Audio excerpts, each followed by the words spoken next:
Romeo tedesca, che sarà brillante secondo. Giunti con la GTA, deve difendere il suo primo. Ha già strabiliato tutti al suo debutto italiano nella categoria. Ripongono la loro fiducia nella GTA. Il triestino Mongia, le GTA dell'Auto Delta partono al comando.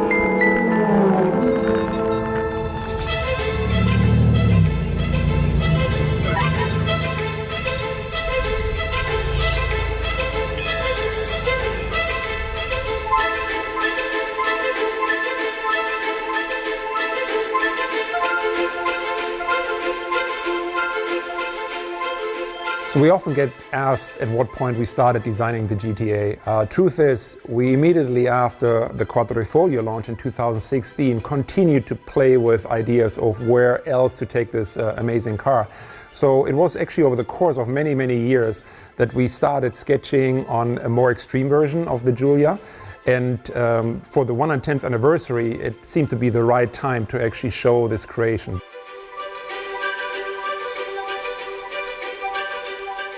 When we thought about the anniversary, we wanted to bring something very unique on the market. We wanted to celebrate this, and the best celebration that you can do is to bring a new car for the L50, for the customers, for all the ones who are fallen in love with Alfa Romeo. So we tried to create a link between the current range that we have with the Giulia and the Stelvio and the history that we had. So really this car, more than a celebration of the anniversary, is a gift. It's a gift for 500 customers, it's a gift for 500 people who love Alfa Romeo.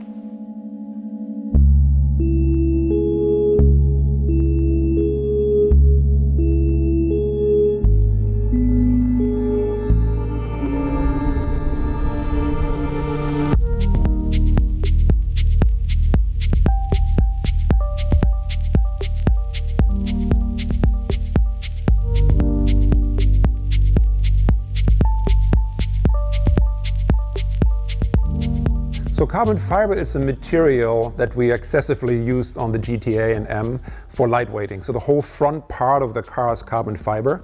A lot of the carbon fiber you don't even see. The hood, for example, is carbon fiber. The fender are carbon fiber. The whole front fascia is carbon fiber, but it's painted, so it's not really visible.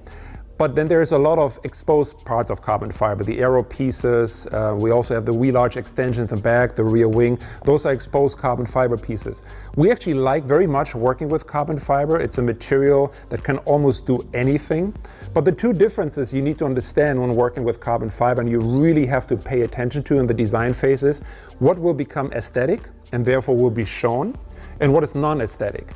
And you can see when you look at a real performance car, even all the way up to Alfa Romeo racing a Formula One car, a group that we worked hand in hand with and helped us tremendously with the development of these parts, we discovered very much the impact, the aesthetic impact, and the difference between aesthetic carbon fiber and non-aesthetic carbon fiber. So we had to make deliberate choices and made sure that the parts that were exposed really were aesthetic. And what that means is basically you really have to pay attention to the orientation of the carbon fiber weave, for example, whereas when you paint it later, you can't just do it any way you want. So there's really differences in how you have to approach it, but carbon fiber is a wonderful material to work with.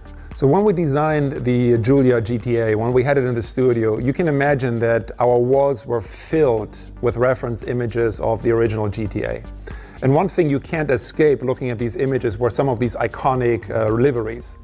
And what I really liked about them is they had a completely different solution than you saw on maybe other brands at that time, with this kind of dipped nose. And the dipped nose basically was done back in the day to identify the driver. So the car either had a complete nose in white or in light blue or in ochre and this kind of burnt yellow. And that's something we thought was really, really cool. So when the car was done, when the GTA was done, we thought this would be a nice opportunity for our customers, if they so wish, to also apply this kind of historic livery. So while the car in itself is not referring to the GTA with retro design or anything, but just the nameplate, we thought with the liveries, we allow our customers to actually create this nod to history, to actually make that connection to the original GTA and apply some of these really, truly iconic liveries.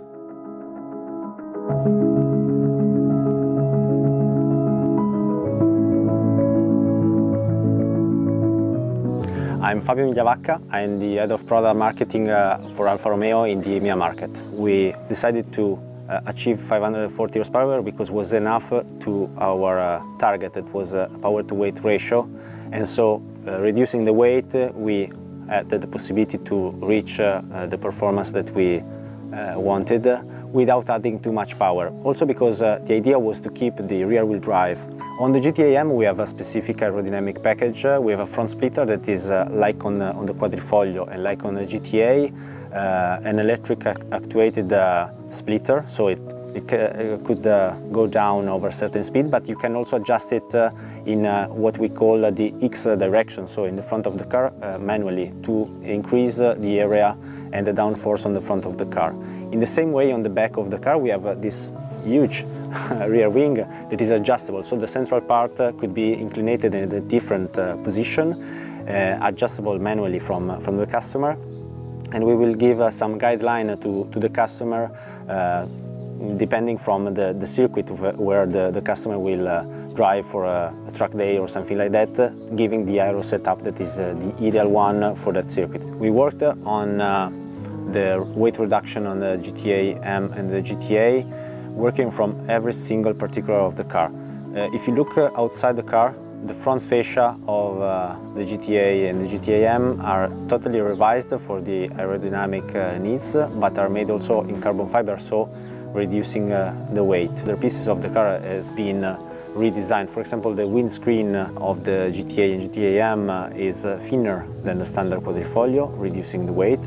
And on the GTA M is really visible the fact that you are removing the rear seats, the rear bench, adding the roll bar, the roll cage with the 6-point harness, and the monocoque seats from Sabelt that are reducing the weight compared to the Spark 1. Working with Sauber is a great opportunity for us to have them on board on such a project. So we are involved in the Formula 1 with Sauber, as you know, but having their knowledge and their experience on the GTA project is an added value. So we worked with them also in in-wheel wind tunnel to adjust the aerodynamics on both GTA and GTA M to achieve a better downforce on both cars.